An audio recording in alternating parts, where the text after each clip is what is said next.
Not in the box. Yeah, you need to be there, but I'll sure.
Trees like those, they teach you that in the house, we just try to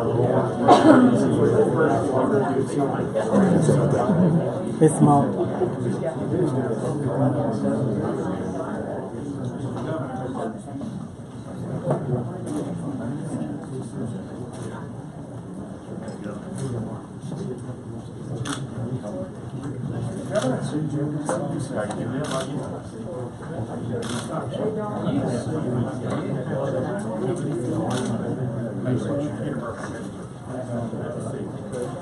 Thank you all for being here.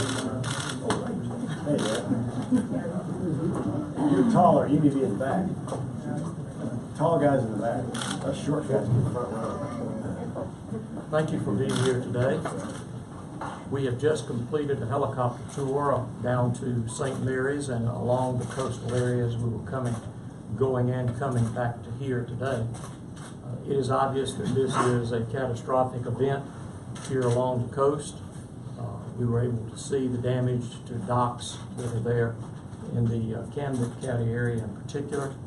And of course, hard to see the effects of flooding from a helicopter, but you could tell where the debris had been that it was a significant amount of flooding. We started out this morning actually heading to another hard hit part of our state, which you would not think that would be the case, but it's in northeast Georgia.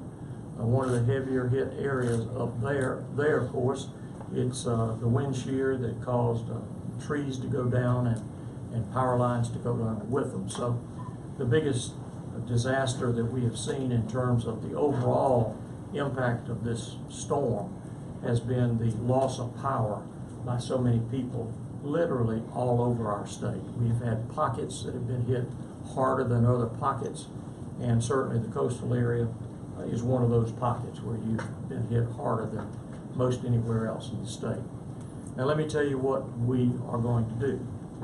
We have of course had all of our resources at every level of state government operational here, and I want to publicly commend our GEMA director, Homer Bryson, who is with us. Homer's right here, and his team that have worked extremely hard. Our National Guard, as you know, have been present in your community, and we have some 3,000 that were activated and are available for us, and they will continue their efforts. We've also had great cooperation from our Department of Natural Resources. Their chainsaw crews and their rangers are invaluable when you're dealing with trees that are down, limbs that have come down the power lines, and they work very closely with the utility companies. We've also had our Department of Public Safety, our state patrolmen, who have been very, very active in trying to make sure that we kept everyone as safe as possible on our roadways. Their job was complicated by the fact that we had so many Floridians who had fled their state and actually came either through our state and stayed in our state during the course of this hurricane tropical storm. It feels like more like a hurricane than it does a tropical storm, although they say the technical word probably was tropical storm by the time it got to most of our state. So we've had a great team working together. We are now, of course, as you already are in, the recovery stage. And one of the biggest items of recovery after a storm of this type is debris removal. Normally, it is a situation where when we ask for federal assistance with regard to debris removal, it is usually a 75% federal, 25% local match or state match. In the past, that 25% has been divided equally between the local communities and the state of Georgia. I'm here to tell you that for the 6 coastal counties, in terms of debris removal, which we will be using the Corps of Engineers for that purpose, they have contractors in place and they will become the primary source of debris removal. But we will pay, as the state, we will pay the entire 25%.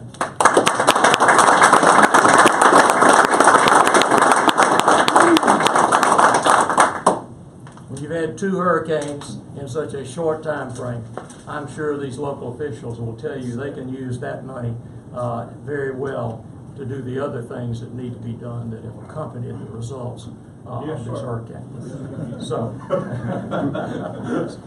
all right, well, that's pretty well an overview of what we have seen. It is difficult to see it from the air, as I said earlier. You can't see all of the damage of rising water and the effects on homes that have been inundated. Those will be the effects that will continue to last for quite a while as people try to come back in.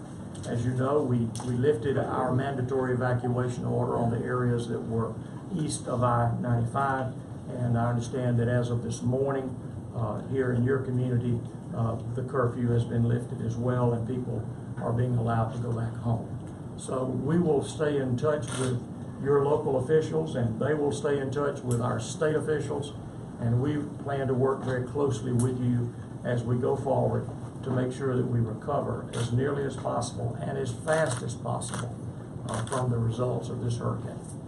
Thank you, and I'll open it up for questions. Yes. Got one of the questions about the ferry at Cumberland Island, with it taking on damage and sinking. What is the timetable for putting a new one back into place? Well, we talked with the mayor of St. Mary's. He got on the helicopter with us, and that was one of the things he was most concerned about, because a lot of their actual business traffic and other things that they derive income from relates to that ferry operation. Of course, that is primarily a federal issue in regard to what they will do or not do with specific reference to that ferry going to the island. I feel sure that they will get some extra assistance from that standpoint, but probably most of this, other than special assistance because of the nature of that federal property, most of the assistance is probably going to take the route of FEMA. And early on, we declared all 159 counties a disaster area and made a federal request for the federal declaration. And we had all of those counties approved for public assistance. And we are, I think we are confident that we're going to get more of those counties, including the 6 coastal counties, approved for personal assistance under FEMA.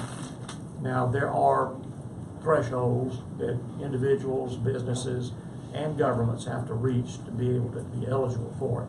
But with the magnitude of this storm, I feel sure those thresholds will be able to be met.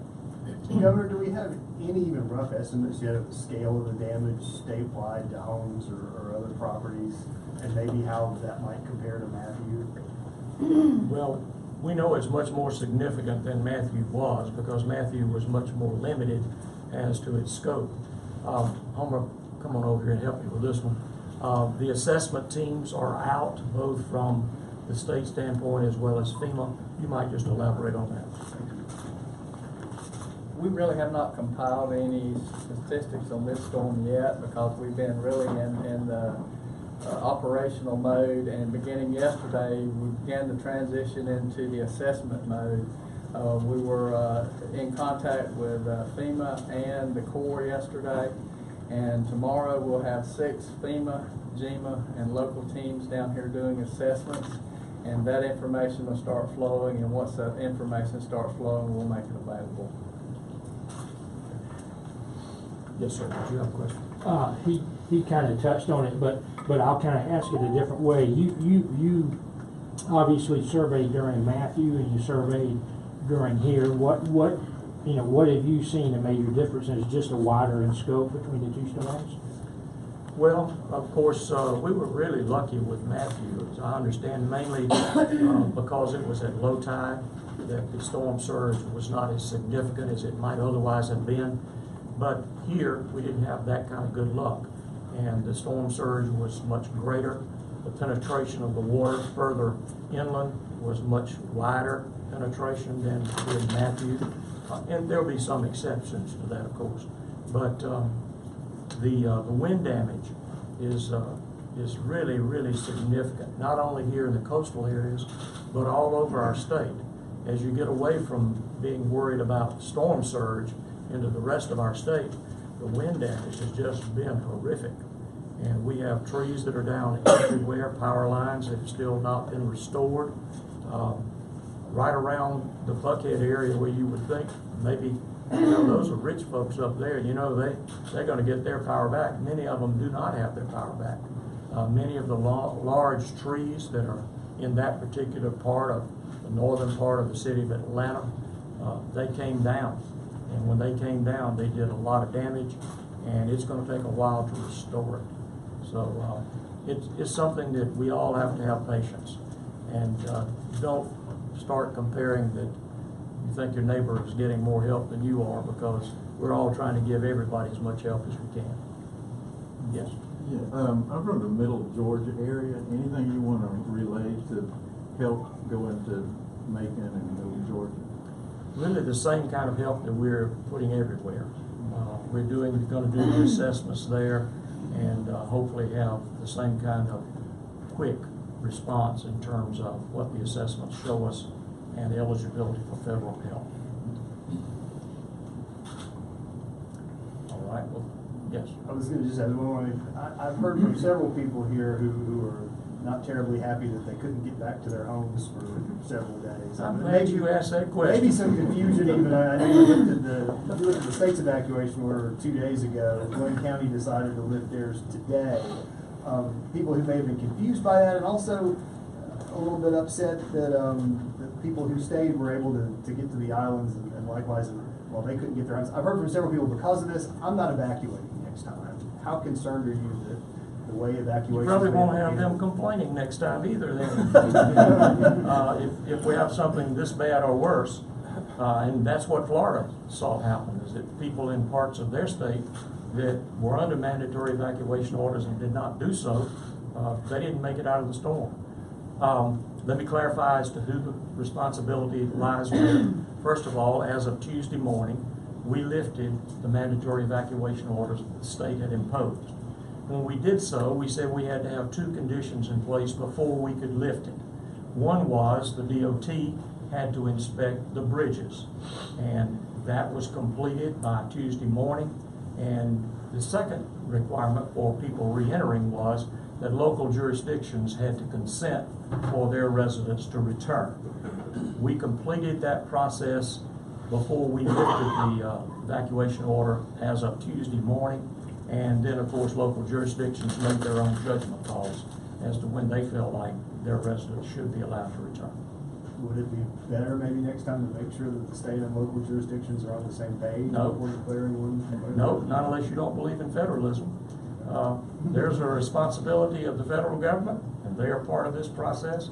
There's a responsibility of the state government, and we are definitely a part of the process. There's also a responsibility of local government. And we believe that local governments should have the right to make those kind of calls, and that's exactly how it's played out. All right. During the tornadoes in South Georgia earlier this year, the state government worked with the federal government to bring catastrophe claims villages to those areas for filing claims. Will the 6 coastal counties be able to get those same services? Yes. We're already looking with FEMA now at potential sites for that. This 6-person or 6 teams that'll be here tomorrow, they'll be tasked with that, and we anticipate that some of those will open relatively soon. Thank you all for being here today, and we'll all pray for you, and you pray for everybody else, because it's going to take a lot of effort. It's going to take a lot of patience over a period of time. We're going to do everything at the state level that we can do to make your situation easier, And the same is true for every other part of our state. Thank you all for what you do. Thank you to all of these individuals who stand behind me here today for doing what they do in their respective positions of responsibility.